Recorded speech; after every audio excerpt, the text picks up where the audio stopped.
the land of the five rivers.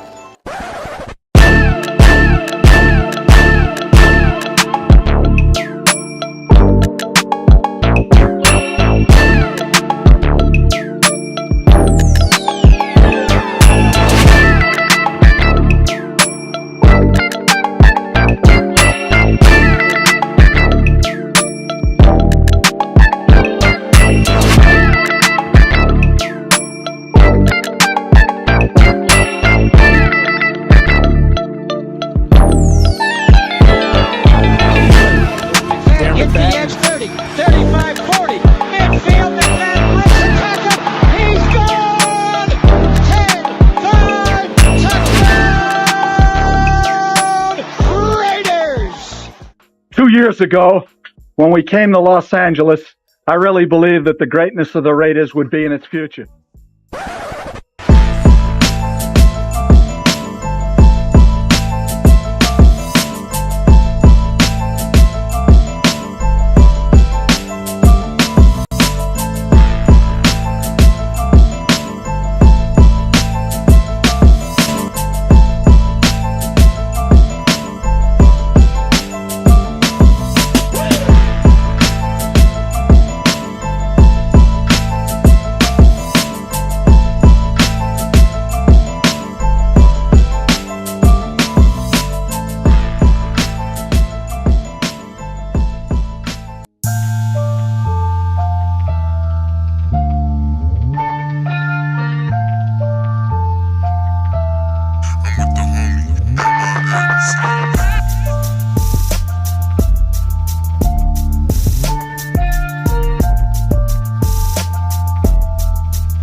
What's going on? What's going on?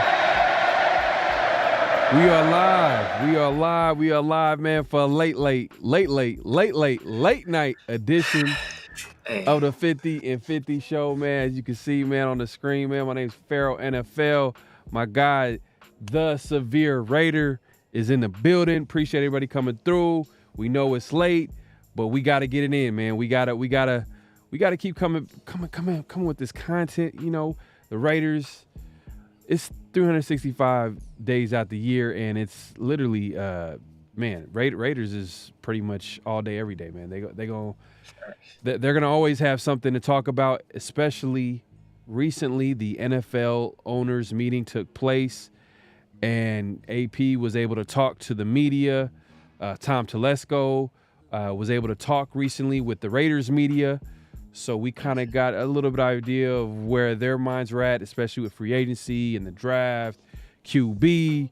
You know how it is, man. But we appreciate everybody coming through. We know it's late, but we want to talk football, man. We can't miss a day, man. We can't miss a day. We cannot miss a day. So technically, that's why we really want. Technically, it's hella early. It is early Tuesday. Technically, hella early. But if you still up, then it's Monday. You know what I mean? So however way you want to look at it, we here to talk Raider football, man. Hey, look, we got some people in the chat. I mean, they up, man. We appreciate it. For sure. My guy, Yaya Hatamaki in the building. He says, salute Severe, salute Pharaoh. Man, I appreciate it coming through, man. You know what? I'm going to give you, man, a horn for that, man. I got you, man. Appreciate you coming through. My guy, Problem TV in the building, man. In the building, man. Appreciate you coming through. On my day ones, man. Appreciate you coming through, man.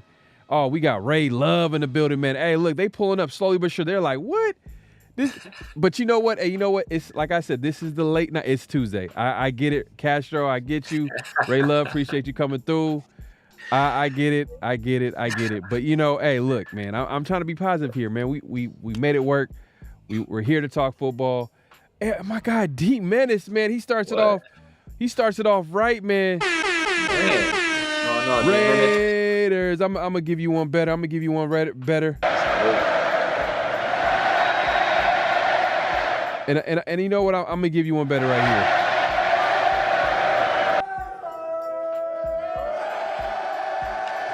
And that's the guy we actually are going to be talking to. I appreciate the support, D Menace.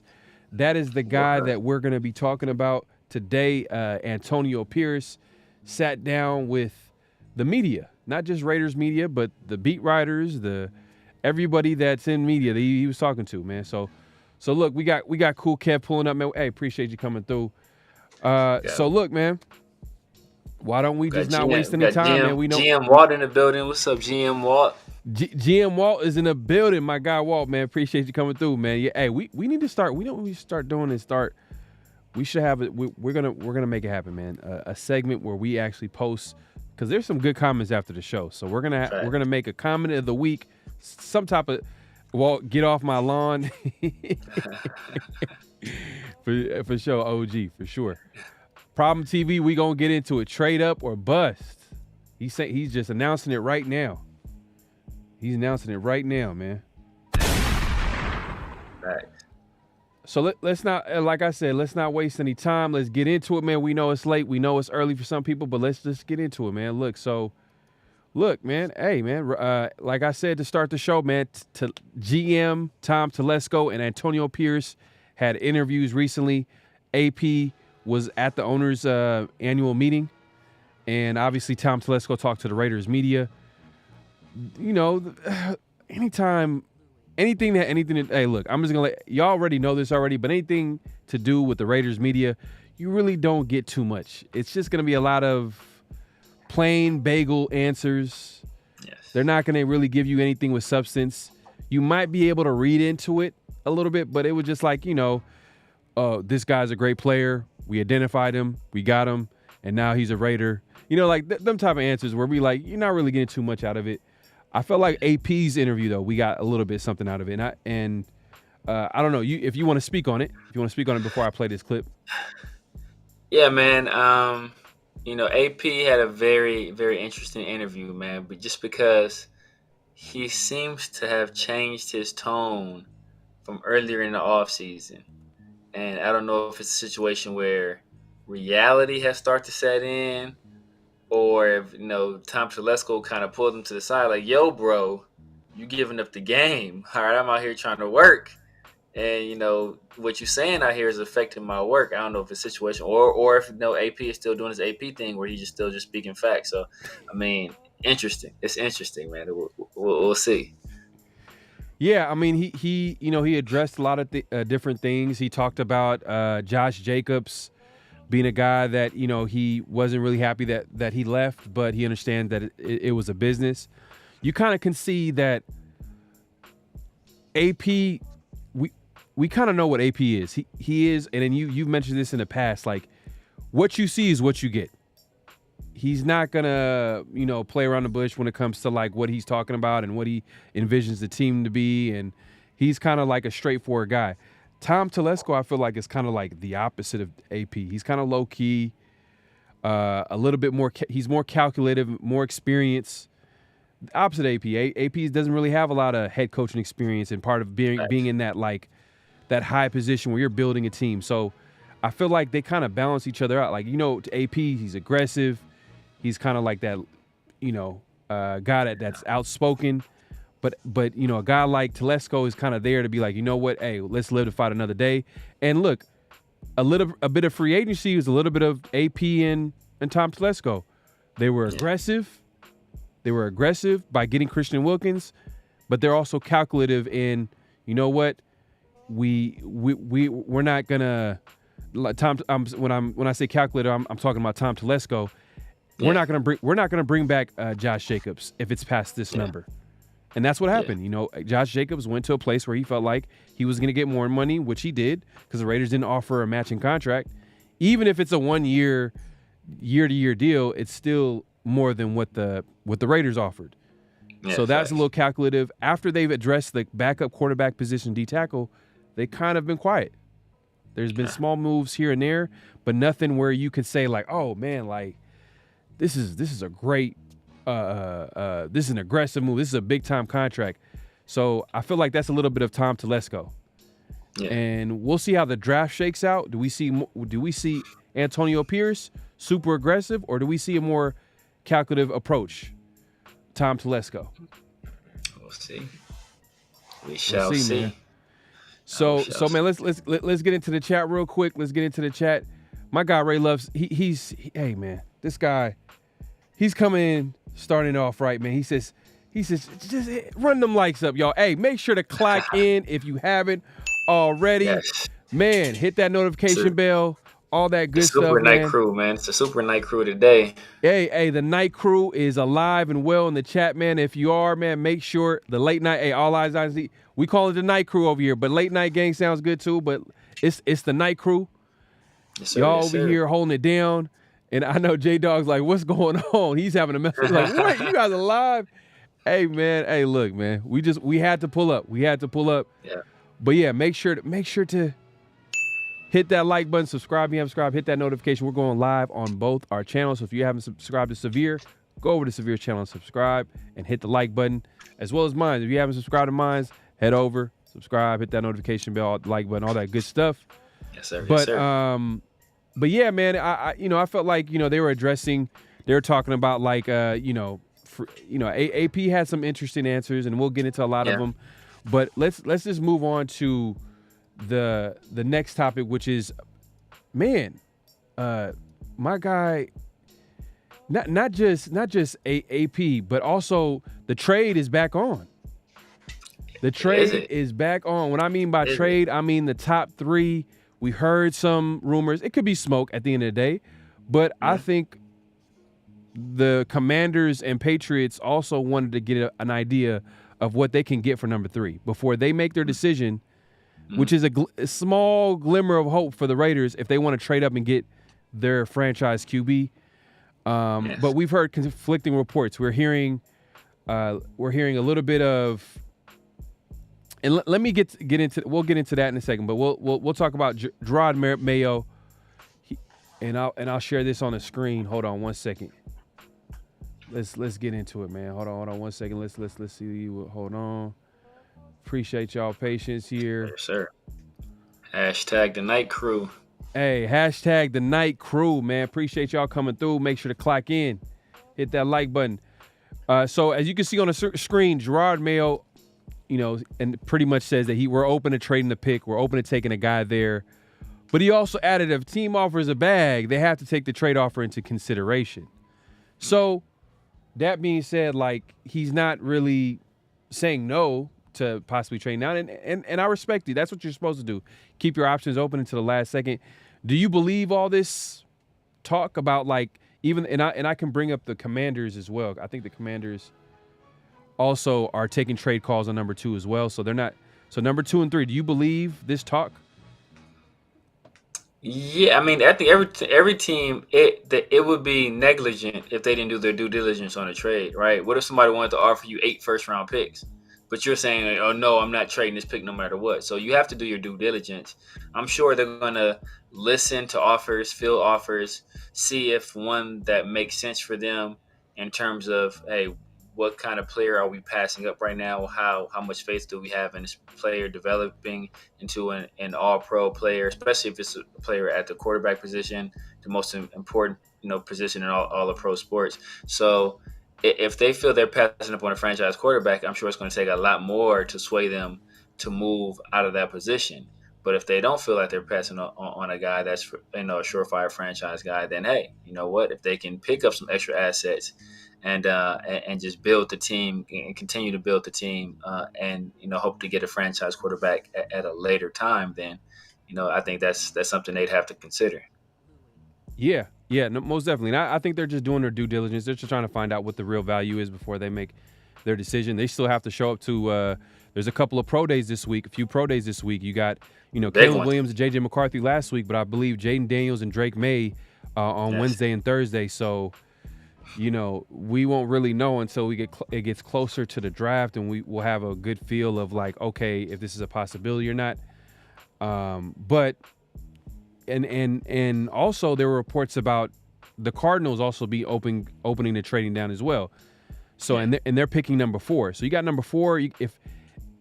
If two of these teams are willing to trade down, I feel like the Raiders have a really good chance of getting a quarterback of the future for their franchise. But if it's going to be only one team, then you're competing against the Vikings. Let's be honest; they already have a leg up in that competition just because they have more.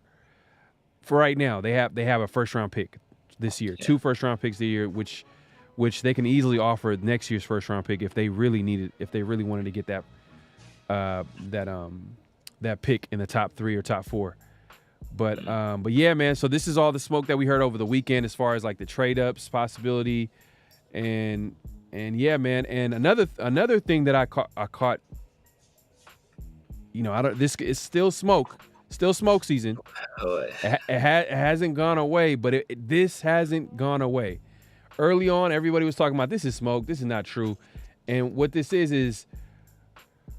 This is Tom Telesco reporting this. He says the belief amongst executives in the NFL who know the Commanders GM Adam Peters is that he will draft J.J. McCarthy at number 2 overall. So if this happens, then that means you got Drake May and Jaden Daniels up there. One of those 2 quarterbacks is going to be dropping. Yes. I mean I don't think it's true. I'm not that big a fan of J.J. McCarthy, but if Adam Peters wants to go ahead and draft J.J. McCarthy at number 2, oh my goodness, thank you, because that means for sure Jaden Daniels falls right into that zone where teams are willing. Talk about willing to move down. We just brought up the Patriots saying if somebody offered them the bag, they consider it. We just talked about Arizona. So if it's a situation where, and maybe the Patriots, maybe the Patriots, they like Drake May more, right? That was the guy that for the longest time, he was the consensus number 2 guy. And then, Jaden Daniels passed him up. I had Jaden Daniels passing up everybody. I have Michael Penix passing up those guys too. But if they feel that Drake May, that they want to take a bet on Drake May's upside and draft him 3, then that drops Jaden Daniels right to number 4. That is a perfect, and that's a perfect trade partner for us. First of all, we know they don't need a quarterback.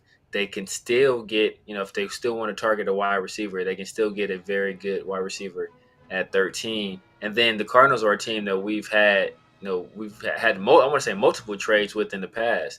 So, there's already kind of a relationship between our organization and their organization. So it just makes those trades just a little bit easier. Castro Raider says graveyard crew. For real at this point, but now we appreciate you, Ray Love. Hey man, graveyard crew, night crew, we get it, man. Appreciate everybody coming through. Look, this is not the only smoke that we're hearing. We're also hearing our guy Antonio Pierce today. Like we talked about earlier, he sat down and gave the media an interview. And one of the things that he touched on was the QBs in the draft. So I'm going to go ahead and play a soundbite from there.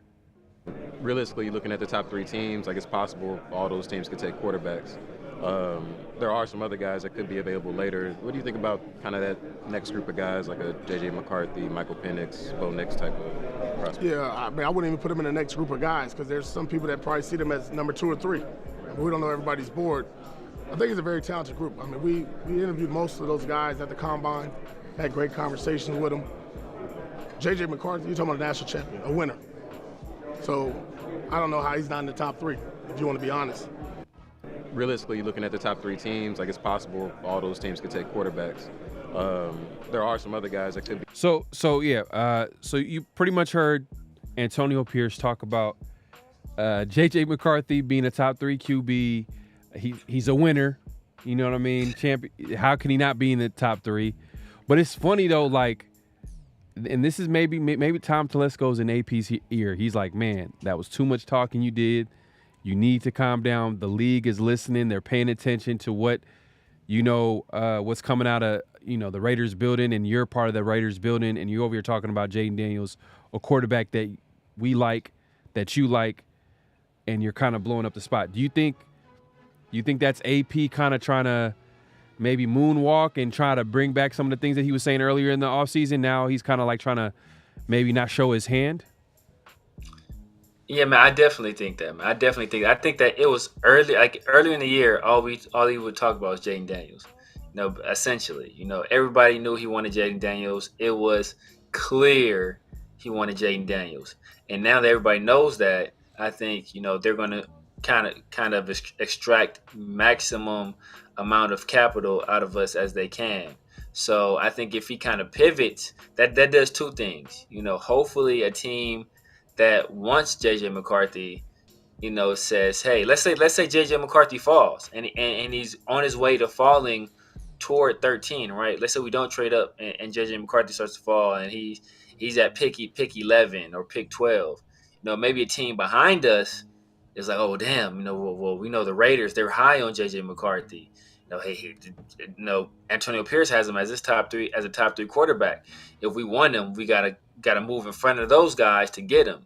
So then, if we really didn't want him, that pushes an extra valuable asset down to us because the team jumped up in front of us to take a player we likely weren't going to take. So it could be a situation, but like I said, it could be a situation where AP is just like, yeah, man, he's a winner. Like, I like this dude. He won games. So that could be the situation as well. But I just think that Tom Telesco has kind of been talking to him and like, yo, bro, you need to calm down with all this talking you're doing, or at least you're going to be a little bit more strategic with what you say. JDog209 says McCarthy is a first-round pick. Yep, please pick him. So he's a JJ guy. He's a JJ guy. Look, man, hey, the way it's looking like obviously you're not really high on JJ, but it looks like the league possibly might be high on him because it's not going away, man. This smoke is not going away. But we'll see during draft time, man. It's still less than a month away till the draft. So we'll find out real soon how true this is. But like, it's not going away, bro. Like, everybody's talking about JJ McCarthy, Jaden Daniels, and Caleb Williams. The guy that people are not really talking about too much is the Drake May. And going into the process, everybody was assuming that he was that number 2 guy. But like, every year it seems like there's always that one guy that drops. Drake May possibly might be that guy. For a lot of different reasons. He didn't have really a perfect season last season as far as what he put on tape. But you can see the talent is there. The potential is there, but I think J-Dog hit you with the crossover, brother. I think he hit you with the smooth pump fake. Okay. I see what you're doing, J-Dog. I see what hey, man. He hit you with a pump fake. Hey, look, you know what? Look. I see what you did right there, man. Hey, look. Hey, if you can just smoothly just go, like, maybe be the representative for AP in the Raiders building and just go to every team and make it seem like, JJ Quarkey is that guy, go into every team's building and let them know, because you smoothly got me with that first one, and now I see. I want Daniels let them think about that McCarthy guy. Okay, all right. Okay, I can agree with that, bro. I can agree with that, man. For sure. I can agree with that, man. Hey, look, so Derek Luden says Antonio Pierce sparked up when he talked about Bo Nix.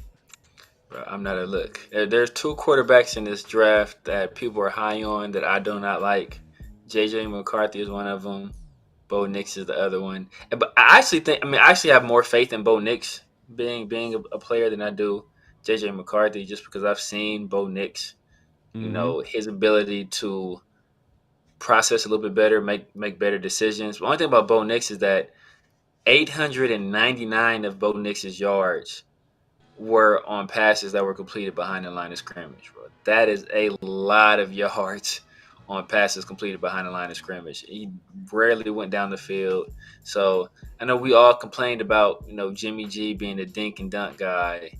And for us to go from that, even though Bo Nix is a healthier dink and dunk guy, but, do you really want to go from, Jimmy G to another guy that's similar? I mean, I think all the Raiders and Antonio Pierce. Remember, he always talks about he wants to be vertical.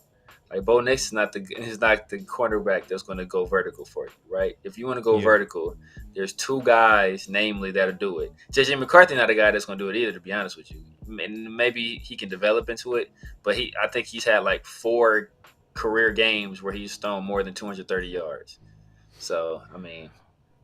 Our Jenkins is, God damn, I'm about to start calling y'all Arsenio Hall with this late night hours. Look, but they don't know about they don't know about that, bro. They don't know about this must be Cinemax Raiders podcast. Hey, man. They don't know about it, man. We make it happen, man. We the late night show, the late evening show, man, the early morning show, like however way you want to call it, man. We are the 50-50 show, man, and we had to pull up and talk this football, man. And look, at the end of the day, like we said earlier in the show, look, Raiders is 365 days out the year, and there was some stuff to talk about, man. So look, like, let's move it along, man. Let's talk about man. It's your favorite segment of the day, man. 69. Flag on the play. Look, man. Flag on the play, man. We got a couple of flags on the play. We got a couple of flags on the play. If you want to go ahead and tell the people what the first one that's definitely a flag. I mean, but they're both flags. But like, let's start with the first one here. Yeah, man. So we talked about USC. They had their pro day, and Caleb Williams, of course, what was the main attraction there. And there's a player who was in the LA area that just recently got traded to the Chicago Bears. So he showed up to the pro day. Everybody saw him there, except for one person. All right, let me go show the people this. Let me get this out the way. So it's not Justin Fields. No, it's not Justin Fields. Caleb Williams. Bro, that's you. Did you see Severe's face when I said Justin Fields? He almost had a heart attack. Caleb Williams, a pro day. Man, time out fakest dude in the world, man. That's all I gotta say. Like you ever see, like, I don't know where you guys stay at, but you see like them clean homeless people, like they not super dirty, but they be homeless. That's what Caleb Williams looks like right there, bro. Like I'm gonna go ahead and play the clip. So Keenan Allen is definitely there. He definitely sees him from afar. But let's start the clip.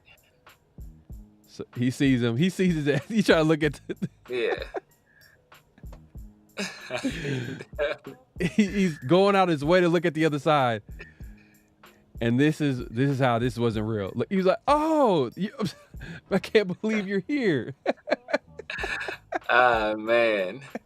He tried and then look at his face right here. Like, oh, so what do I do next? Man. Flag on a play for Caleb Williams, man. That's an offense. That's an offense. Bro, you know what that makes me think of? Like when you like if you out with your lady, right? Or if you out with, somebody you talking to, and you like see a girl with like a big old butt and you can't look at it. And you be like, hey, damn, you know what? Like what's that? Look at that Toyota Corolla over there. Don't your cousin got a Corolla that look just like that? Yeah, what's over there? You know what I mean? Just knowing what you're doing. That's what that look like. Like he's like, man, I cannot look over there. Like kid, it's gonna make it too obvious. They had already chopped it up. Like, bro, I'm gonna see you in Chicago. Man. So that's definitely flagged by Caleb Williams. It was so obvious. Like, come on, man. Like, why didn't you want to say what's up to your boy Keenan Allen? He's gonna be your teammate. Why not just say what's up? He tried to act like he didn't see him. You can see it on the screen, man. But enough of that, man. There's another flag on the play, man. If you want to let the people know what this flag is, I'm gonna put on the screen. Yeah, man. This is a little bit more serious flag on the play. At the owners' meeting, they oftentimes vote on NFL rule changes, and there was a big one up this year. Um, and it is one that was opposed by just about all players and the NFL Players Association as well, and it has to do with a certain form of tackling that is going to be penalized going forward. Ray Love, I feel you. You do what you Hey, got to keep it do. G. For real. Oh, Cool Kev says, so Caleb looks like a homeless J. Cole in essence.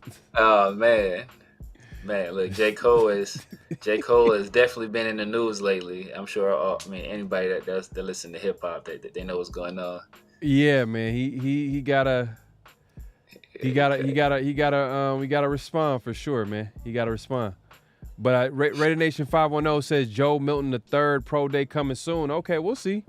I still look at him as a later round option. And like Severe, you said the other day, you made a good point. Like, it's kind of hard to see the Raiders kind of waiting until the later round to address the QE position. Yeah, man. But we'll see, bro. Because at the end of the day, like, he did, AP did make some comments about AOC and how, like, he felt like the only thing that he needed to step up from was being a vocal leader. Yeah. And he also made a joke about how AOC, you can't confuse him as a runner. And nobody will make that mistake. Yeah, and we'll get into the notable quotables in a little bit, man. We'll talk about what was said specifically by AP, but let's actually get into the ban, the NFL ban on the hip drop tackle. Yes. And J.J. Watt also basically compared it to being flag football. Then you have guys like Kenyon Drake that's saying, like that's the tackle that got me injured. I'm glad they got this injury out the way, or we're able to ban this tackle. What do you think about it? Do you feel like it still should be in the game? I know we're calling it a flag on the play, but it's kind of controversial because like some players have gotten hurt too as well. That is true, but I think it's just becoming more and more difficult to I guess it's becoming more and more difficult because it just gets confusing, right? Like what do it? Was it? So if you have a guy wrapped around. I mean, this is gonna sound like straight. This is a pause right at the moment. But if you got a guy wrapped around the hips, right? Like at that point, like what do you do? You just let him like drag you for 10 yards? Like you can't drop your weight and try to get the dude on the ground. So it's I think it's confusing for the players. It's gonna be confusing for the refs. I don't think it's gonna be called consistently. It's gonna be confusing for the fans. I just think it's a situation where it's like like. This football is not a contact sport. Football is a collision sport. Injuries are bound to happen. And if you want to outlaw things that are going to get people injured, then just start doing flag football then, because you can get injured on regular hits as well. I know they want to do all that they can to protect player safety. I think part of that is because some of the backlash they've been getting from some of the older players. All the CTE stuff as well. But it comes a point in time where, you got to let these guys get out there and play. And it's becoming such a disadvantage for the defenses, right? Defenses have just started catching up to all of the other rule changes. So now they throw another obstacle in their way. And it's like right when we start getting a good defense, this is when this stuff happens. Like they kind of did it all them years we was trash in defense. Right when we start building a bully on the defensive side of the ball, they want to, they want to implement these rule changes, man. So it's like I'm not saying they're targeting us, but it's just like, man, the timing is bad for us. Yeah, and it's just today's NFL. At the end of the day, like they want to make it an offensive league. They want point scores. Same thing's happening in basketball. Same thing that's happening in a lot of sports.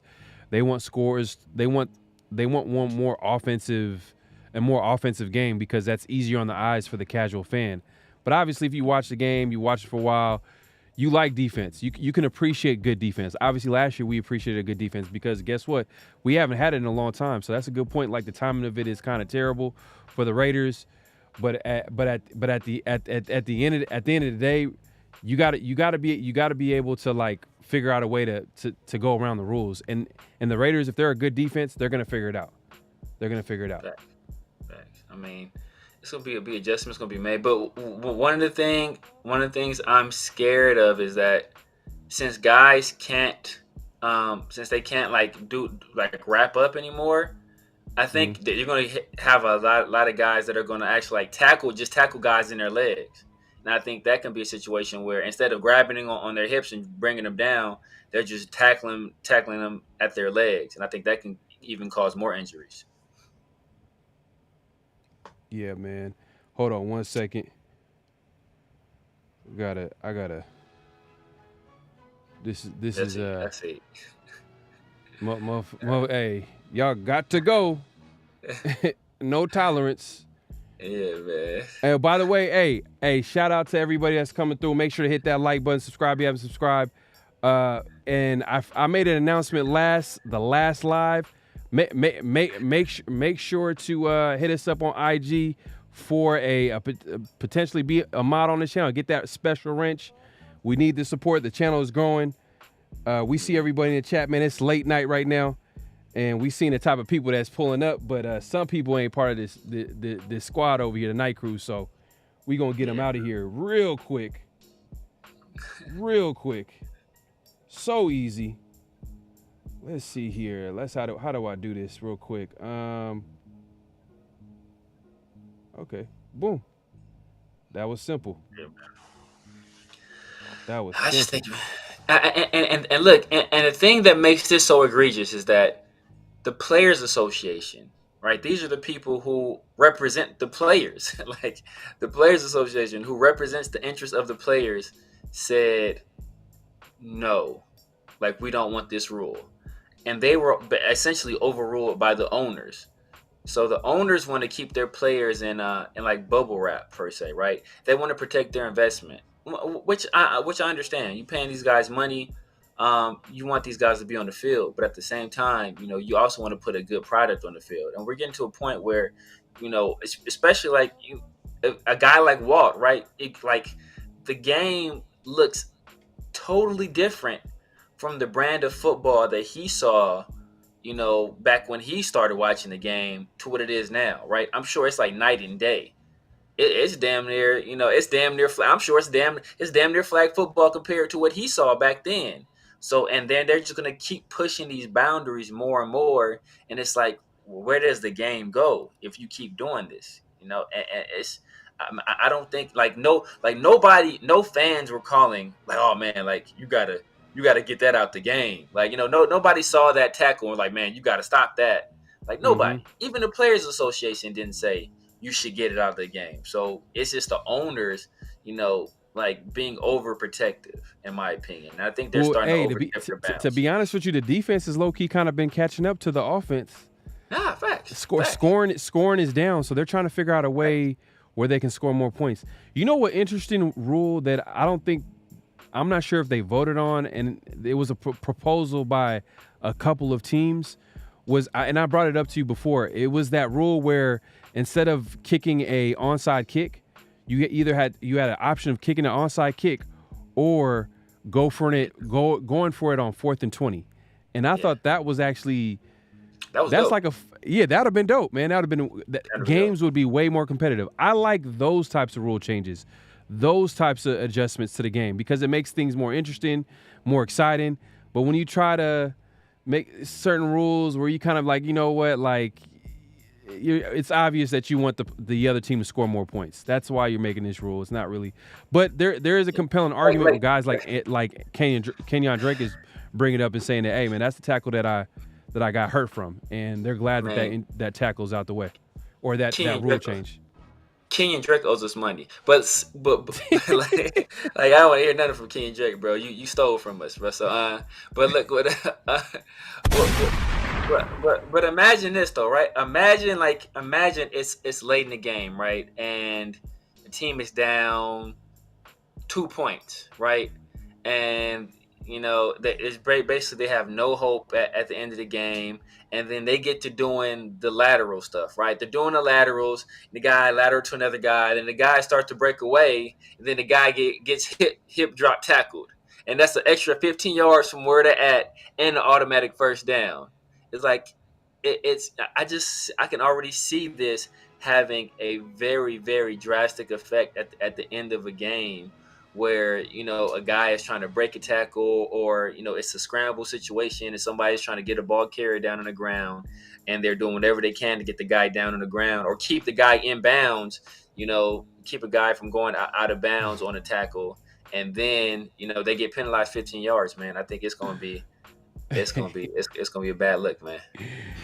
Hey man, the chat is they going crazy right now. But yeah, man, we'll see how it looks like next year. But man, it's gonna be tough for a guy that's 5'8", barely 200 pounds, or maybe less than 200 pounds, trying to tackle a tight end, because now you can't even, like, what can you really do? Like, you gotta, bro, I don't know, maybe target the ankles. You gotta get the ankles. Like, I don't know what you could do at this point. And what's gonna happen is the team that gotta be the happiest is the Ravens. The Ravens gotta be the happiest, bro. Trying to tackle Lamar Jackson or trying to tackle Derrick Henry.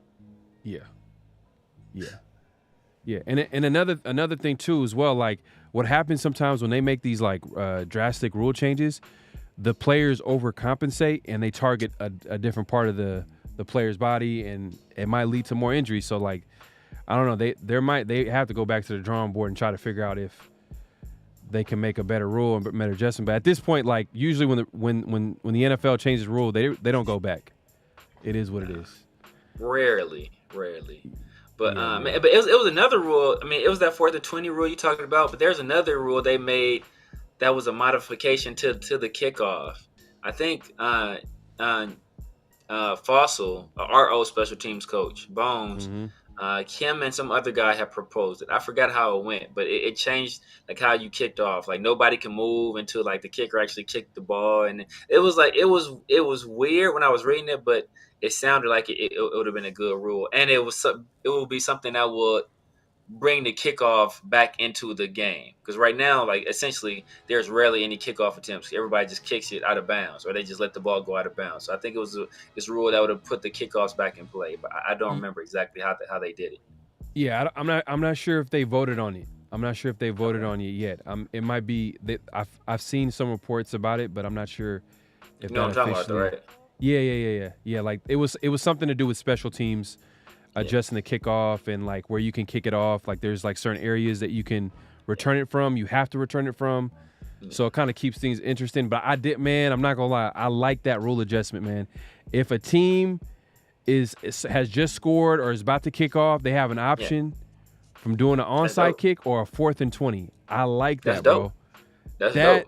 That makes games way more competitive, because it's kind of like, it just makes you watch it till the end.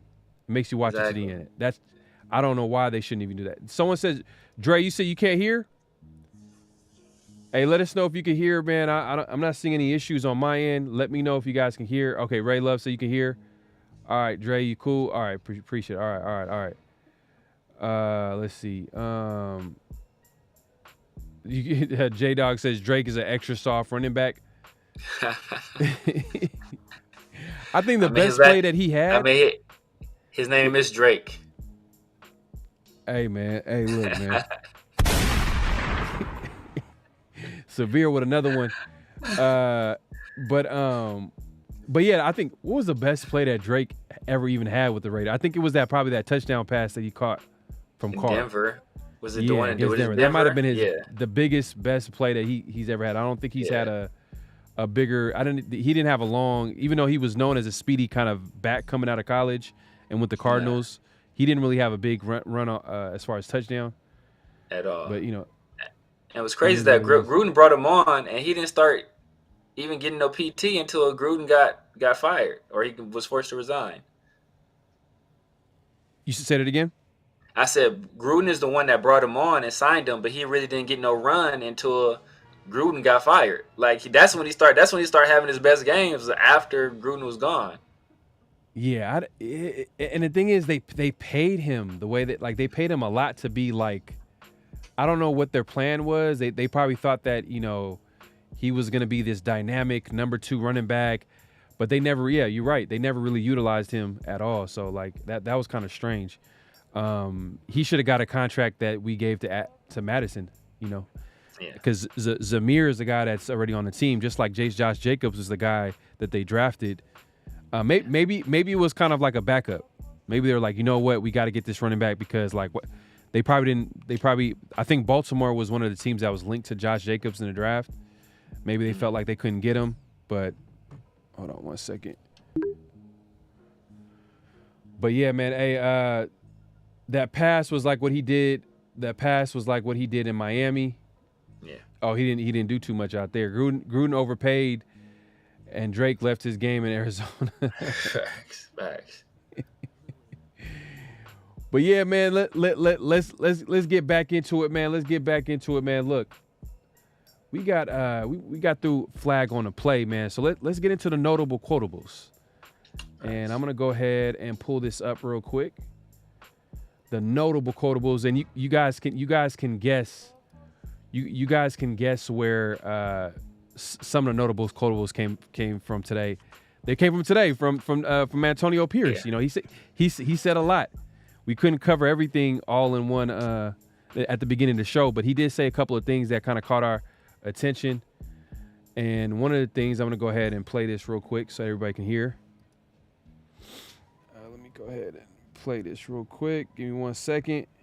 If y'all haven't liked the video, make sure to hit that like button, subscribe. You have subscribed. We're going live on both our channels, as you can see.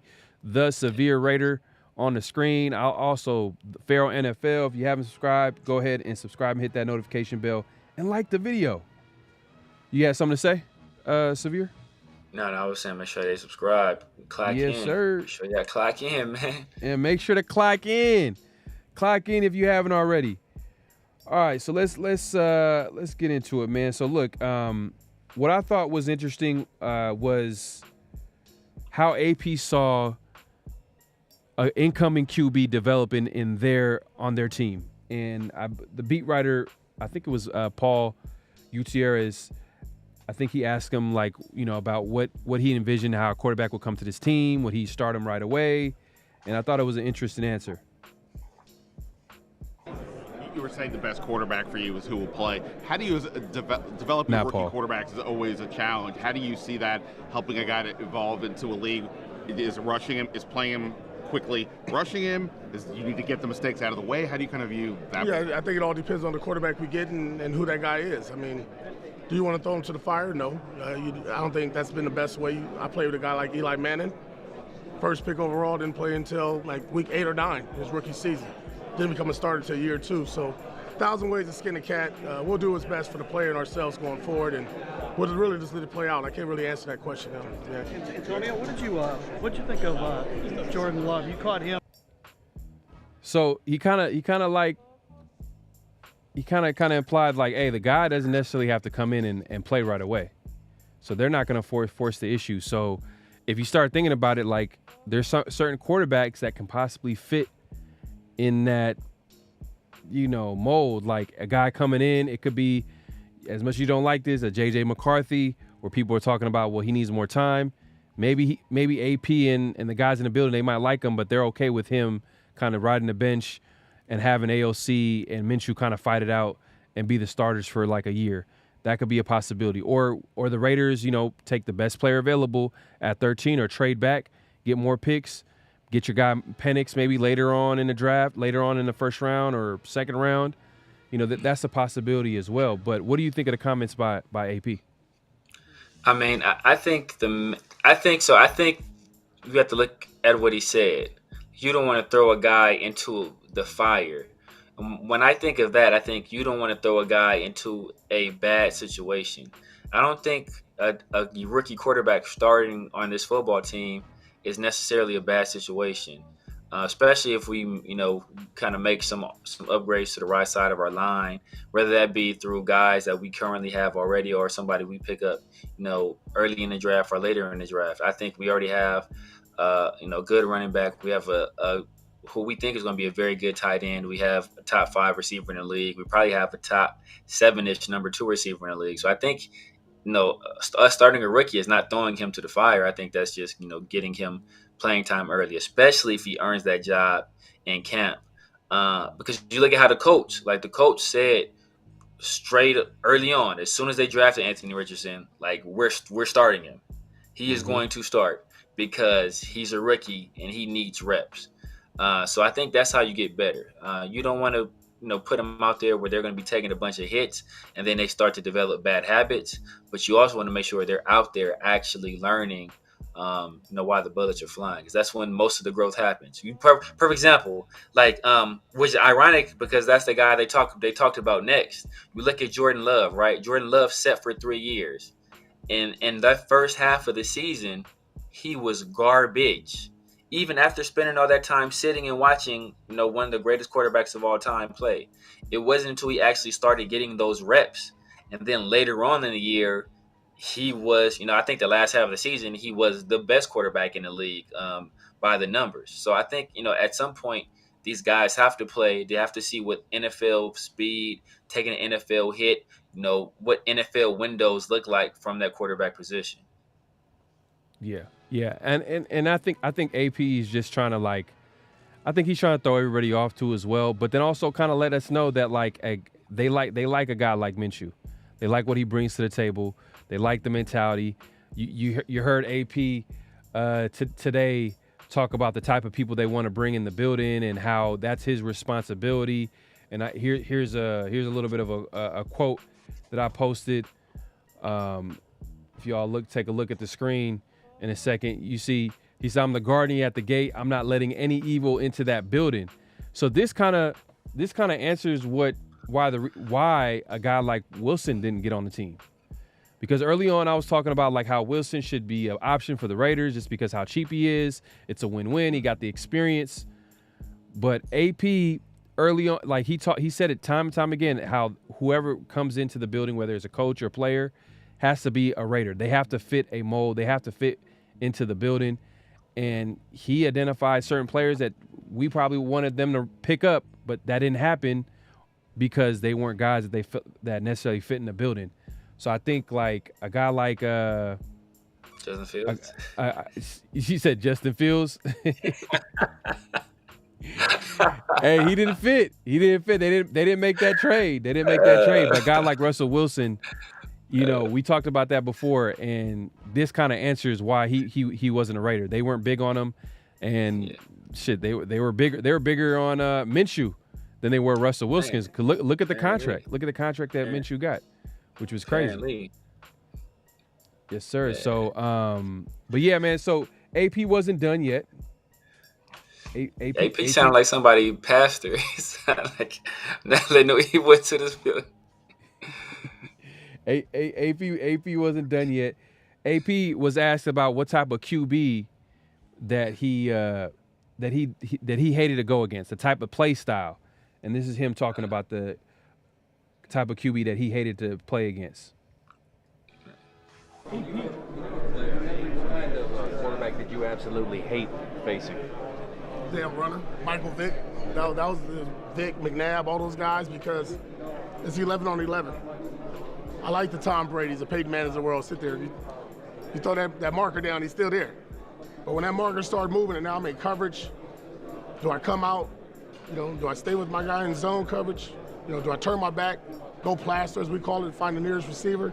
Those guys are always difficult, man. The guys that move around, Patrick Mahomes, just a thorn, right? Because he extends the play now, goes from 2.2 seconds to 2.6, 2.7, sometimes 3 and 4. That's never good for a defense.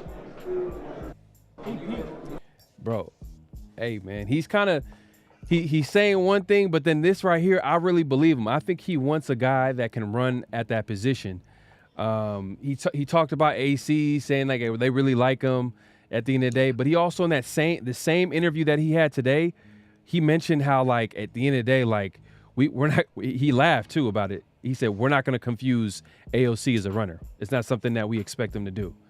And then he talks about a QB that he hates going against, a quarterback that adds that ability to run. So that's definitely something they want to add to the room. And that the only place they can find that at is the draft. I mean, Minshew, they might like his mentality. They might like him as a backup, being that room, that tough, gritty type of player. But at the end of the day, like, I think who they want as a quarterback for the Raiders it's not on the team yet. And I think it's going to be in the draft. And they're going to make an attempt to trade up. And we'll see how it shakes out. But what do you think of the comments of AP kind of describing the type of quarterback that he hates going against? Do you think that that might have any influence on what type of quarterback they draft? Yeah, man. I think I think there's another part in that same interview where he spoke about, they asked him about Jaden Daniels and about, hey, what does Jaden Daniels do? And he talked about how Jaden Daniels has the ability to run, right? And it's like, hey, he's basically in terms of speed, how he was running away from guys in the SEC. I think him being a former defensive player, a former defensive captain, he knows firsthand how difficult those kind of guys are to defend. So, of course, I think he's going to look for guys where he can think to in his past, what, as a defensive player, what did we struggle against? Or when we're in those defensive meetings, what gave us headaches, right? When I was out there trying to call out, trying to make the signals and make the calls on defense, what did I not want to see on the opposite side of the field? So I think that points to us getting a guy. It doesn't have to necessarily be a runner, but a guy that's more mobile than what we currently have. Yeah, and Cool Kev says Minshew was the insurance policy for sure. Yeah, definitely a guy they're like, you know what, if we're not able to get our guy in the draft, at least we have someone in the QB room that can compete with AOC, and whoever the best man is, they'll start the 2024 season. But like you said, Severe, you said this before, it's going to be hard to envision the Raiders kind of going with whoever's in the quarterback room right now, and they don't attack the draft, or they wait till the later round to get a QB. I think they'll make an attempt, but Tom Telesco is kind of he's kind of the X factor in all of this, because AP wants to get a QB. We know AP wants to get a QB. We know that for a doubt. But Tom Telesco is kind of it has to be for the right price. Let's just take the best player available. So he might throw a wrench in some of the QB plans if that's what AP has, is to get a QB high in the draft. But Telesco has to agree to the deal. Walt talks about this, man. We'll talk about it real quick. He says, you hear the rumor, Raiders. I seen that. Greg Newsome at cornerback. I like it. He's man. We do. Yep, he's young, and we need to add to that cornerback room. He's a good cover corner. So yeah, definitely add him to the room, man, because we need it. We need it, man, because that's a position that we kind of haven't really addressed. We thought maybe possibly we might be in on maybe some of the veterans, but I guess it has to be for the right price because it hasn't happened yet. O-line, you know what I mean? We haven't addressed that as well. Hopefully we add somebody to the room, but you hear Telesco talk about, Thayer Mumford. He likes him at right tackle. He likes him at right guard, so he's kind of hyping him up. So that's a guy that can be a potential starter, but we'll see. The draft is going to be full of different options.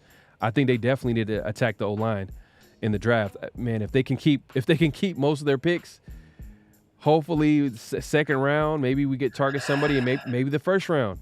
If it doesn't go the Raiders' way, meaning trading up to get their quarterback, they might have to take someone at number 13 or trade down, trade back, and in my opinion, maybe grab the best O-line on the board, offensive tackle specifically.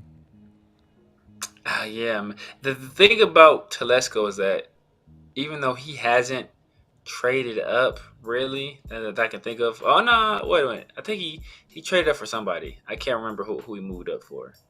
It was somebody that ended up not being good though, so maybe it's not important. But the thing is that just every spot that he's been at, they've had good quarterbacks, right? He was with Indianapolis, and they had Peyton Manning. I think he was there maybe the first year for Luck, maybe the first 2 years for Luck. Then he got to the Chargers, and it was Phillip Rivers. And then the Chargers, they kind of didn't have a guy, and then they got Justin Herbert.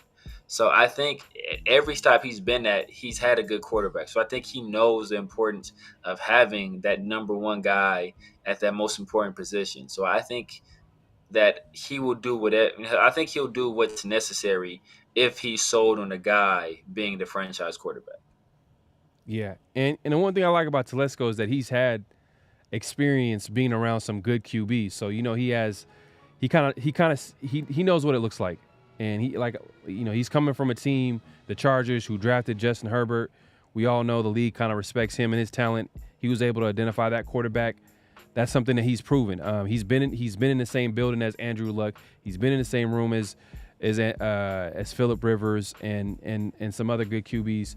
So he knows what it looks like. So he's not gonna force it. If he feels like it's a guy that he can get, he'll do it. But we'll see, man. Because I'm not gonna lie. This is a quarterback's league. So if he goes into next year, I think it's to AP's benefit and the GM's benefit to get a QB of the future, because it kind of gives them more time. You know what I mean? It gives them more time to develop this team. And that was one of the things that I thought was interesting that McDaniels didn't do, was get a quarterback. And when I say get a quarterback, obviously they drafted AOC. I'm talking about early. Early, Bro, they would still be here. I'm glad they're not here, but they would still be here, though.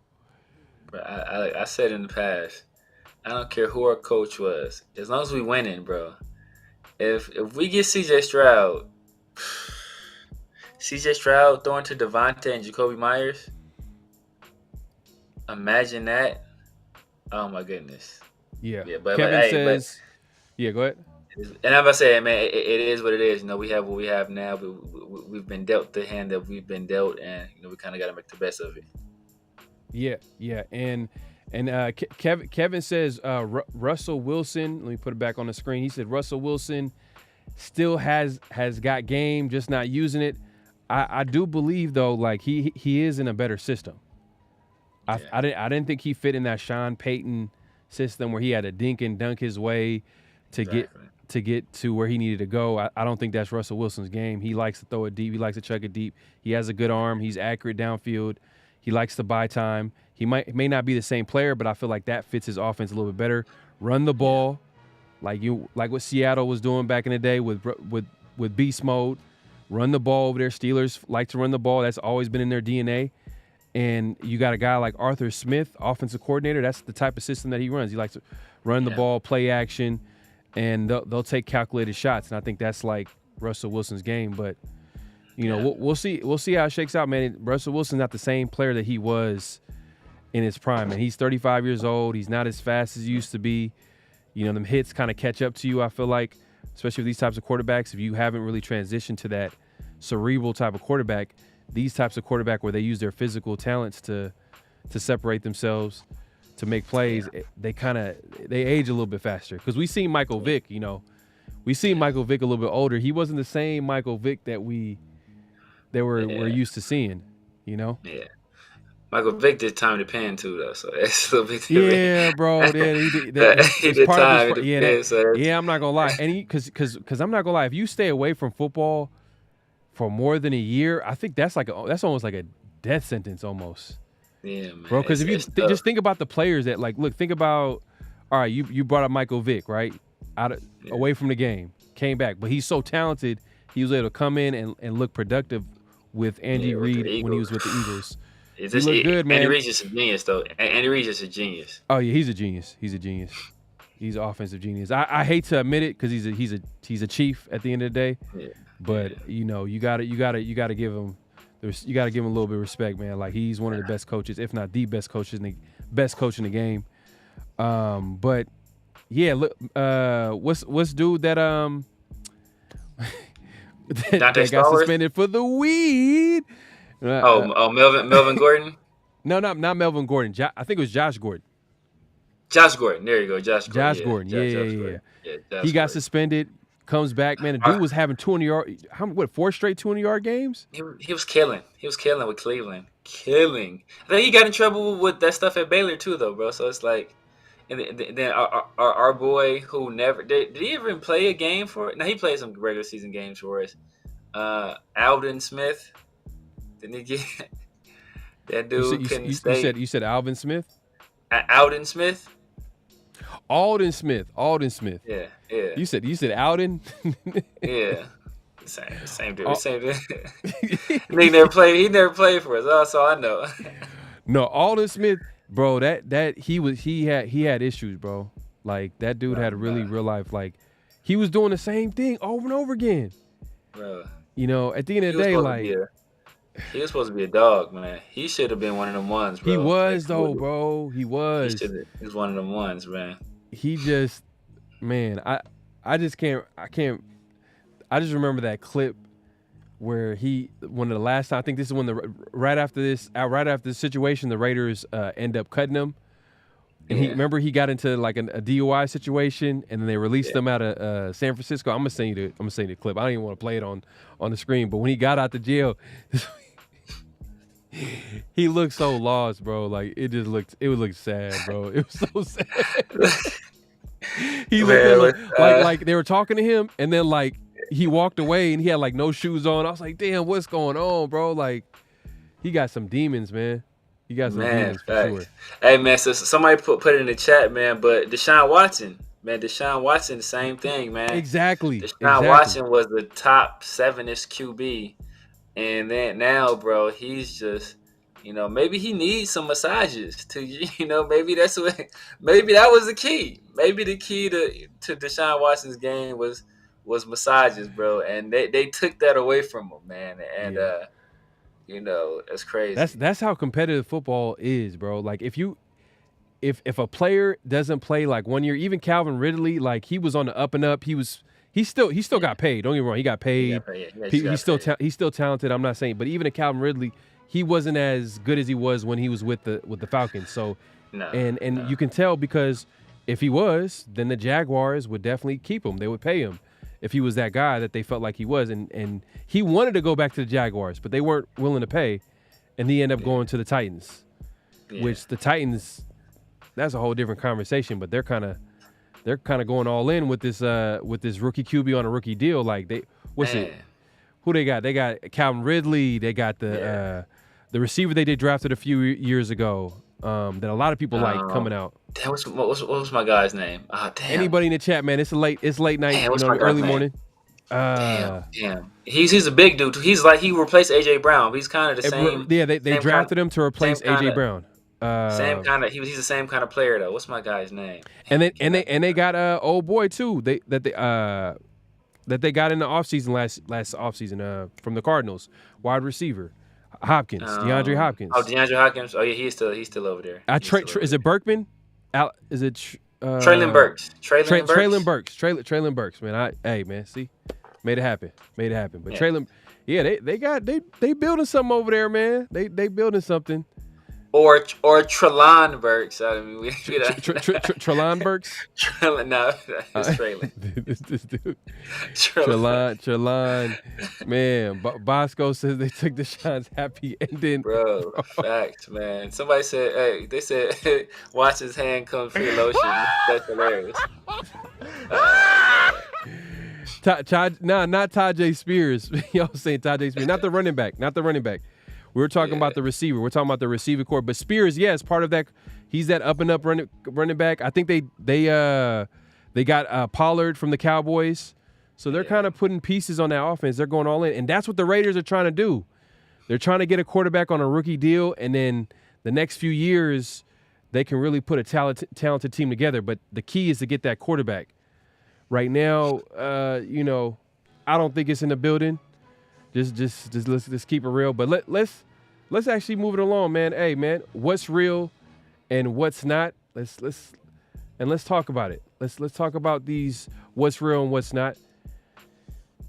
And the first what's real, what's not, and I'm gonna move this out the way so the people can see. Serious.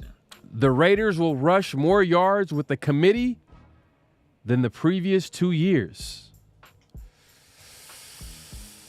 I guess I'll start it off, man. I'm gonna say I'm gonna say this is not real. I'm gonna say it's not real, and I already know where Severe is gonna go with, but I'm gonna say it's not real. And the reason why I say this is not real, I feel like you said the last 2 years, and Josh Jacobs in 2022 rushed for what, 1,600 yards, and then you got the next best thing, whoever's running, and we're just talking about the running backs, right? And the production from that room, not the rushing overall with the team, like, you know, the quarterback rushing or anything like that. But we're just strictly talking about the running back. I doubt if we really had any. Yeah, I know, right? I was just thinking about it. I was like, Derek Carr, damn sure. Like, Derek Carr wasn't running. Derek Carr wasn't running. Derek Carr wasn't running either. But yeah, man. So I'm looking at that 2022 season. So are you saying that the total amount in 2 years, or are you saying not the total amount, not like in each of the past 2 years? Maybe last season, maybe. But then Josh was hurt a little bit. I don't know, man. I think that's not real. And anybody in the chat, y'all can comment and let us know if this is real. The Raiders will rush more yards with a committee than the previous 2 years, man. What are your thoughts, man? I obviously don't think this is real. I think Josh Jacobs, you're disrespecting his name. He was a productive running back. He's gone over 1,000 yards. There's an unknown factor with Zamir White. We don't know. We don't know what a Madison can do. Madison, he might be better as a number 2 running back, maybe, but we don't even know if he's going to make the team. There's a lot of unknowns, so it's too early to say. I'm gonna say this is not real. We lost a good one in Josh Jacobs, and we'll see if we can figure it out from there. But what are your thoughts, Severe? I definitely think it's real. Even when Josh Jacobs led the league in rushing, I think all of our other backs combined had like 200 yards on the year, something crazy like that. So even with him doing what he did personally, our team, we were ranked like in the bottom half of the league in terms of rushing. So it's not like that what he did like propelled us to be in some great running team, because he refused to come off the field. He refused to let guys like Zamir White get any run. And now we see why. Because as soon as Zamir White got on the field, it's like, oh, well, maybe Josh Jacobs ain't that good. Like, maybe he's just, maybe we could put any, average running back there and they'll produce. And so, man, I think we're gonna match and exceed that production from the past 2 years. I think we're gonna be surprised with how well we're able to run the football. And I think that's going to be a bright spot. I think Madison has a little bit of a bounce back. I think he is kind of better in that number 2 role. But when you have a committee, you let these guys, whoever is the hot hand is going to get the ball. So if Zamir is having one of those games, like, you know what, hey, we're going to let Zamir get off. If Madison is having a game, we're going to let Madison get off, and then we still got Amir back there, who's not really a runner. He's more of a third down guy. But, on a third down, we can hit teams with some draws every now and again, pick up them 7, 8, 9 yards on a draw play. So I just think that, we're going to have a much more balanced rushing attack than we've had in the previous years. Okay. So I'm gonna shout out a couple of people in the chat, starting with Bosco. He says, big little Bosco. He says, yes, if we start a mobile quarterback. Oh, that's a good point. When you have a mobile quarterback, it does add a little bit more to the running game, because you got a guy that can possibly break a big one, and you got to account for that, and it makes it easier for there's bigger lanes for running backs to go through. So I think that's a good point. That's definitely a good point. And I'm gonna go to also Yaya Hatamaki, man. He says how much Getsy runs. You know what? That's a good point, because the number 1, number 2 rushing team in the NFL the past couple of years, or number 1 at least, or number 1 and number 2. I think last year was number 1. I think they were the number 1 rushing team. Was the Chicago Bears, and Getsy. That was a Getsy coached offense. But then you kind of have to think about, like, that's Justin Fields though. Yeah, it was a Justin Fields. But even when Justin Fields didn't play, Hey, if you're Tyler a Bass, Raider fan, their run game tore us up. Yeah. exactly. If you're a Raider fan and you watched the games last year, and one of the games was against Chicago Bears, and Antonio Pierce had front row seats to that.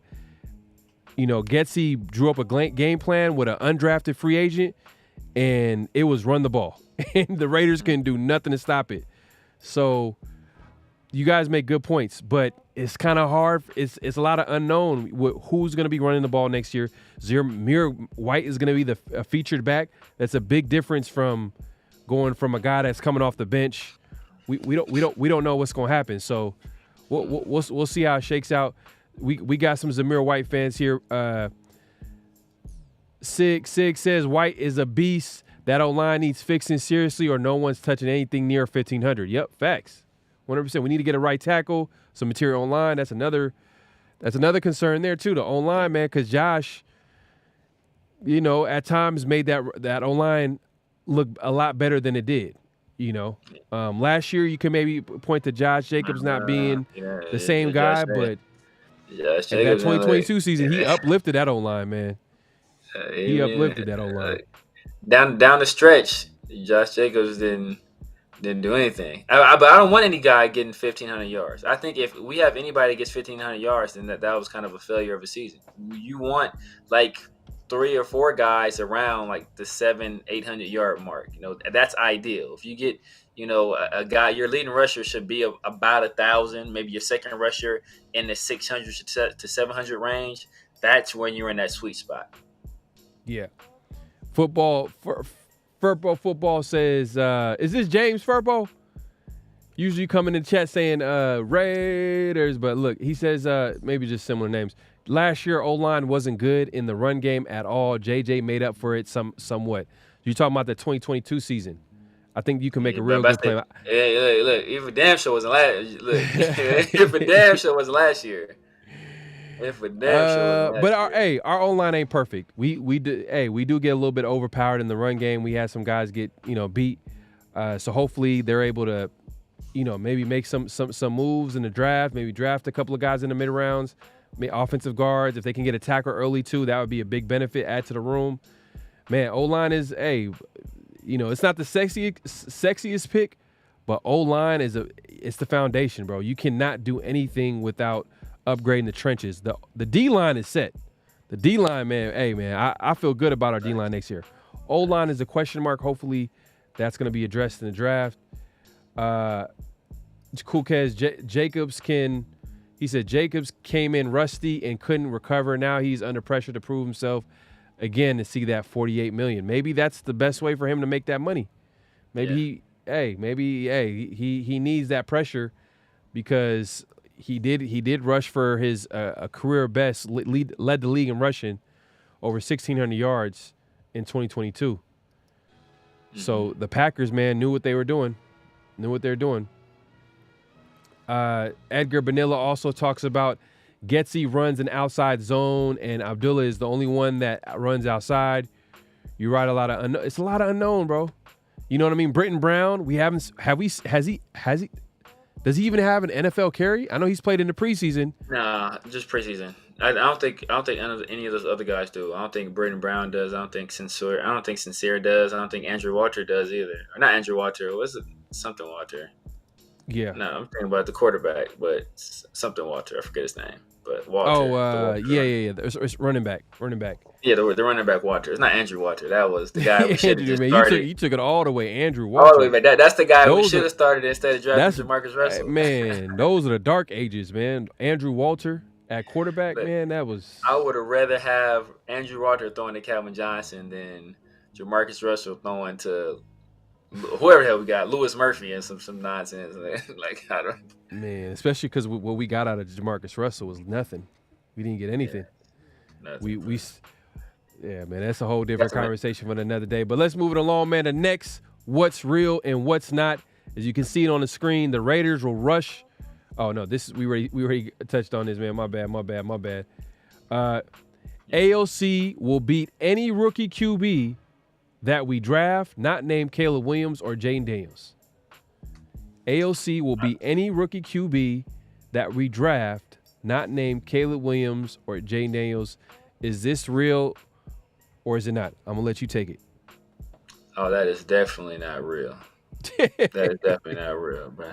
I think that I don't think he'll beat JJ McCarthy. To be honest with you, I mean, even though I don't like JJ McCarthy, I just think JJ McCarthy has so many tools that he will end up winning the job. He for damn sure not beating Michael Penix.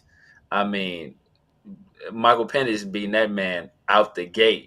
I don't think he'll be even if we draft Drake May. I mean, I think that'll be a tough battle, but I think Drake may just edge it just because of his athleticism and what he can do in the Getsy system. So, I mean, I think Aiden O'Connell will have a very difficult time beating anybody that's not like Spencer. Maybe he beats Spencer Rattler, possibly, but I think Spencer Rattler could get him too. I mean, it's going to be AOC is going to be having a hard time beating if we get a competent rookie, he's gonna have a hard time winning the competition just because he's so physically limited, And think about it like this. Put it like this: AOC is a pocket passer, right?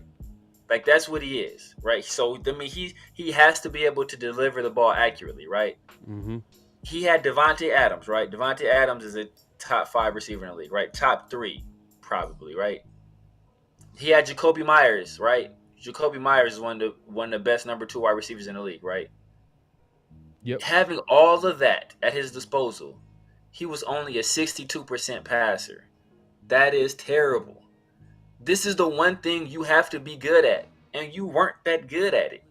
So, for us to expect him to all of a sudden come in next year and just be like some lights out guy, I don't see that happening. I think he's going to be a guy that's going to have a very long career. He's a smart guy, a hard worker, but I don't think he's ever going to truly be an NFL starter. Nah, I agree, man. I'm not a big AOC guy, man. I like, I appreciate what he did. A 4th round rookie quarterback coming in. That's never easy, but you can see the limitation, bro. Like you mentioned, like he can't run at all. Yeah. And then we just played clips of AP talking about the hardest type of quarterback that he had to go against were running quarterbacks. He named the Michael Vicks. He talked about the pocket passers like the Eli Manning or the Peyton Mannings or Tom Brady's, but he said he felt like it was easier to go against them because it felt like it was 11 on 11. It was a mano a mano where he felt like the defense had a chance. But with a running quarterback, you're at a disadvantage, and AP sees the value in that. And think about it. If AOC could run just a little bit, would we have lost a 3-0 game against the Minnesota Vikings, who are picking number 11th ahead of the Raiders? Yeah. Would we have lost that game? We lost a 3-0 game. That's on AOC's resume, man. We lost 3-0. The man can't move. Even AP made a joke about him not confusing him as a runner. So that should tell you everything you need to know, man. They know what they have in AOC. They like him, but he is what he is. They see the ceiling, and in today's NFL, you need to get a running quarterback. And if they're able to get that in the first couple of rounds, like for example a Michael Penix, you might not like this, Bo Nix, JJ McCarthy, all those guys that I've mentioned. Think about it. This is how much they don't like. This is how much confident they feel in AOC. They went out and paid a pretty good, solid contract to guard Minshew. It's pretty solid contract. 2 years, how many $1 million guaranteed? Yeah. They could have went cheap. I think it's 15 guaranteed, I want to say. Is it 15 guaranteed, which, it's kind of bridge, high-end, backup, low-end bridge starting quarterback. I see what they're trying to do. But at the same time, they could have went cheap. If they really felt good about AOC and then maybe draft another quarterback, they could have went cheap and got I don't know. You got the guy from Jacoby Brissett, who has starter experience. That's the guy who won it last year instead of Jimmy G. He knew that system. But man, I don't know, man. I don't know. It's trading up looks almost impossible at this point. I like Penix, but I think people are going to be surprised how high Penix goes, man. I think if we don't draft Penix in the first round, we're not going to have an opportunity to draft him just because I don't see him falling that down draft boards. And let's say we don't draft him, right? If we try to trade back up for him being on the board, it makes that pick or makes that trade up more expensive. Yeah. And Walt says draft Fuaga to play right tackle, move Mumpert to right guard, problem solved. Hey, you know what was interesting? We didn't touch on this a little bit. We didn't talk about Tom Telesco because we know that he's talking to the Raiders media, which they're not going to really, ask him any like questions where we can get some real answers. But sometimes there might be some clues. And one of the things that Tom Telesco said in the interview, he brought up that he really liked Thayer Munford at right tackle and right guard. Yeah. So you guys can take that for however way you want. Maybe they're looking at him as a possibility to move to right guard if they're able to draft a right tackle, like Walt is saying right here, draft a Fuaga who can possibly be there at number 13, or maybe trade down, maybe get another get a right tackle, whoever they get. I think that tackle position needs to be attacked in the draft, like without a doubt. If they're not going to address it in free agency, which is at this point too little, too late, it's looking like the draft. But it's going to be interesting though if the Raiders do decide to trade up. Are they going to keep that second round pick this year? Because I think, if you likely not. You don't think so? I don't think so. I think that's going to probably be included in whatever trade that they move up for. It's going to probably be the first and the second round pick this year, and probably first or second next year, and probably an additional first down the line. So it's going to be very expensive, man. It's going to be very expensive, especially depending on who's on the board. It's depending on who's on the board. If Jaden Daniels on the board and you want to trade up, and now if it's the Cardinals, if it's the Cardinals that we're trading up with, maybe it's not as expensive. But if it's the Patriots that are trading down, Patriots who need a quarterback, and we have to entice them enough to not take a quarterback, it's going to get expensive, man. Sig says Penix is the best QB in the draft, though. Remember, I said that. All right, we got a Penix, man. We got a Penix supporter, man. I was gonna make a joke, man, but I don't know, man. That's a little too much for YouTube. Try to get us flagged. Man, YouTube's gonna get us bad, man. It is what it is, man. Let's see here. Darnold got 1 year, 10 million. Did he? But look, hey, that's what happens, bro. Like that's what happens when one player at that position, similar skill set, or it's not similar skill set, but like similar type of bridge type quarterback, backup quarterback. When one player gets the bag, it kind of forces other team to pay more because that's the market. That's just the name of the game. So Darnold getting a 1 year, 10 million, and I think a lot of people like Darnold, former first round pick. He was kind of highly sought for it. Then they traded for him, right? I believe they traded for him.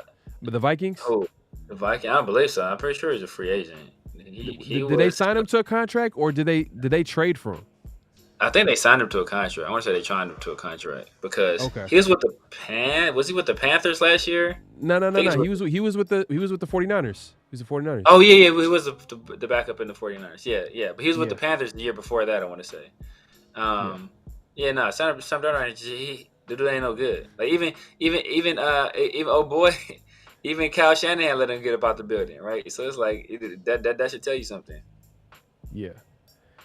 This is the late show. Yeah, man, no doubt, man. We try to break records over here, man. We appreciate everybody coming through, man. Make sure to hit that like button, subscribe if you haven't subscribed. Should I give the people a friendly reminder of how that like button looks? Because sometimes people forget, man.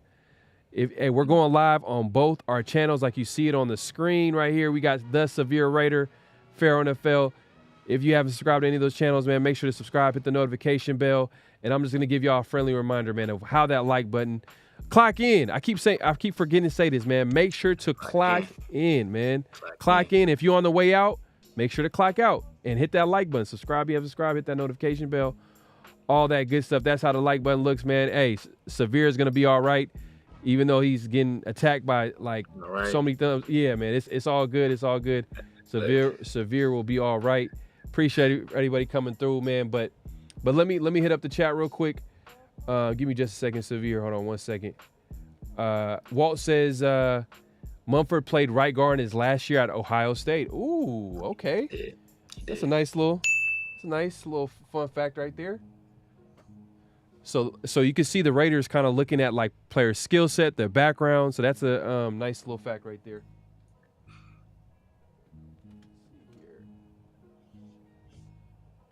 If you want to hit up the chat, Severe. Yes, sir. Yes, sir. Walt over here talking about it. I think Walt making breakfast for. He talking about. So I think he got some bacon with some diced Black Forest ham, and extra sharp cheddar. Yes, man. Walt up here chefing. Walt chefing, man. You doing the thing, man. All right, I ain't mad at you, brother. Yeah, but I agree with my guy, Sick Homie Cal. I think Penix. Well, Avenge asked, do we feel Penix is a reach at 13? He is a reach at 13, but I think it's a calculated reach. I think sometimes you have to look at not necessarily where the player is valued, what the position is valued. So last year, was Kenny Pickett a first-round quarterback? No. But he was like the best quarterback in that class. So Kenny Pickett got overdrafted. I think if you make a calculated risk, you can make it work, but just because of how the board will fall, it'll be easier to draft Penix at 13, and then you can trade up for a right tackle later on, and it'll cost you less than it would be for you to draft that right tackle at 13 and then try to trade up for Penix, because there are going to be other teams that are going to be trying to get up and trade for a quarterback if they see that quarterback falling and they like him. There's not going to be too many teams looking to trade back into the first round for a right tackle. A lot of times those teams will just wait for one to fall to them. If you really like a guy like Amarius Mims, right, he'll probably be there in the mid to late 20s. That's a guy, maybe you target him later on. But if a guy like Penix starting to fall, then all those teams that didn't have an opportunity to draft a quarterback early on, they're going to be looking to move back up into the first round. And then you got to also consider Seattle, right? Seattle's sitting there at 16, who they're in the same state with his former offensive coordinator. And their starter is Geno Smith, who is like, kind of a mid starter as an NFL quarterback. So if they're looking to upgrade, that's like a hand in glove fit right there. So, I mean, I think he's going to go earlier than people think. Yeah, Seattle's attacking that QB position because they traded for, they gave us some picks to get Sam Howell from the Commanders. Obviously, they got Geno Smith in the building. Yeah, so they got him. So now, like you're saying, that they're probably gonna maybe if Penix is in on the board, you can see that fit with that his former OC at the same position with the Seattle Seahawks. But the thing about Penix, man, I'm just scared off his injuries and a little bit of his play style, because he's kind of mostly a pocket passer. You know what I mean? We didn't really see him move around a little bit. I know you showed me examples. We talked about it in the last show that we had this weekend, and you talked about like there are certain moments against a top D line and against Texas where he was able to move around a little bit. But for the most part, he's kind of more in the pocket. He's not a guy that you'll see him run and get a first down like that. I'm not sure if that's part of his play style, because in today's NFL, you need that. And see, but the thing is. That's the thing, he is. I think people they look at selective games. Like everybody saw the Michigan game, and that's like, oh, he can't move, he can't. But like I watched him against, of course I'm a UCLA fan, so I watched him against us. But he doesn't scramble. He doesn't like run he's not going to like try to like go and get a first down, but he'll move around, and he's the kind of guy that he moves around, but he's looking to throw the ball when he moves around. So he's not looking for a lane to run and gas you. He's looking for a receiver to break open and beat you with the throw. So I think that's where it kind of like, I think that's where there's a little bit of a disconnect. Yeah, man. I hear you, man. I know he's your guy. He's number 2 on the board. It's just I'm not 100% sold, man. At 13. But hey, the Raiders could get desperate. Who knows? But Telesco, man, he's the yin to to AP's Yang, because you already know AP wants to go and get a quarterback early, or if not at 13. You already know that's going to happen, but I think Telesco's probably going to calm them down and see what they can do. And shout out to Bosco. He says if we draft Penix, we talked about this before, hey, they definitely got to address that right tackle spot because he's a left-handed quarterback. Yeah. So for sure, facts, 100%. So they're going to have to figure out that position. From what I've seen, people kind of project the Raiders getting that O-lineman at number 13, and then the Raiders kind of trading up into the first round to get Penix. But it's going to be tough, though. It's going to be tough. It's more difficult, man. It's more difficult that way. Yeah. It's more like I said, like perfect example. That's what the Texans. I've used the example of C.J. Stroud. If the Texans would have drafted Will Anderson at number 2 instead of drafting C.J. Stroud and then tried to trade back up to number 3 to draft C.J. Stroud, that price tag is exponentially more. So it's I think the smart move is maybe if you want to move back off of 13 and move back a little bit and take Penix and then use the ammunition off that trade to trade back into the back end of the first round, maybe something like that happens. But if not, bro, if it comes down to like passing up on them, and we got no other options at QB, man, I'm taking them at 13. Yeah, I know you would, bro. That's your guy, man. That's your number 2 quarterback, man. But yeah, man, hey, man, we just wanted to come through, man, and just talk about the latest and greatest with the Raiders, man. Hey, man, if you missed it, man, make sure to watch the replay from earlier in the show. We got into the interviews with AP and obviously Tom Telesco and their thoughts on the team and just where we see the team overall, man. We appreciate everybody coming through. Make sure to hit that like button. Subscribe if you haven't subscribed. This is a late night edition of the 50-50 show with me, Pharaoh NFL, and obviously my guy, The Severe Raider, as you see it on the screen. Make sure to subscribe to both channels. Make sure to clock in, man. And if you leave it, man, make sure to clock out on the way out. If you haven't liked the button, subscribe, hit that notification, all that good stuff, man. We appreciate everybody coming through, man. We had to come through, man. Even though it was real late, we had to come through, or real early, depending on how you look at it, man. It's all about perspective. Real late or real early. You know what I mean? That's like there might be a sound effect coming with from Bruce Lee or something like that where he's real late or real early. It's how you see it. You know what I mean? Dante Foreman, you think that I know he played in that offense, a possibility, but I'm not sure. If he comes for the cheap, if he's trying to compete with 6-7 other running backs that's already on the roster, so. And a rookie running back, most likely. Super maybe. Yeah, most likely, man. Any last thoughts, Severe, for the people? Nah, man. Just appreciate everybody pulling up, man, to this super late or super early show, depending on where you at.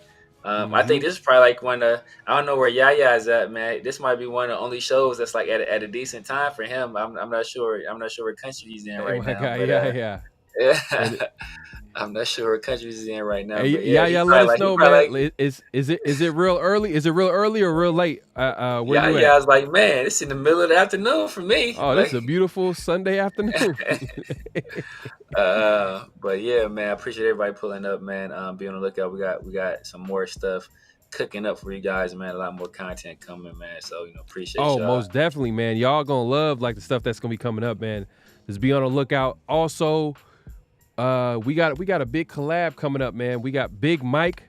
He's doing his 30 prospects for 30 days, man. Make sure to check it out. But we're gonna be collabing with Big Mike this Wednesday, so be on the lookout for that, man. That's gonna be an epic show.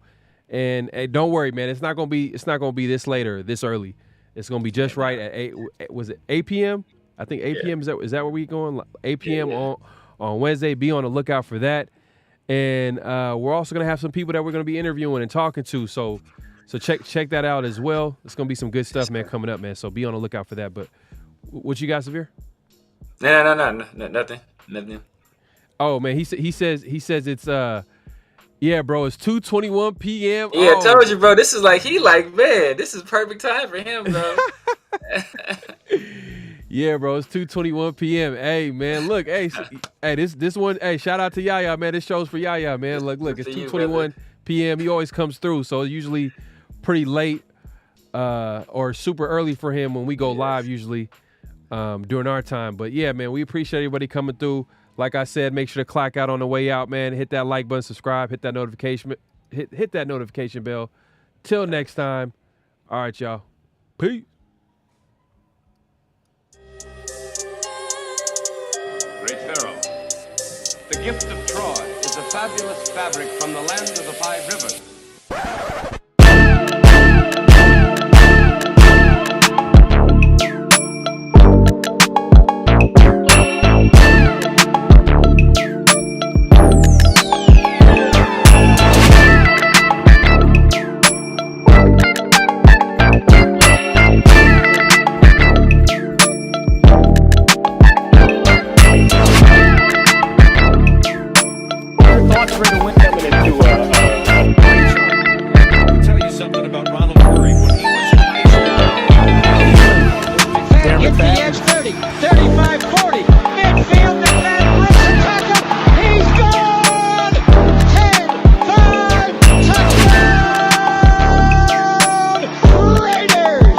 Believe that the greatness of the Raiders would be in its future.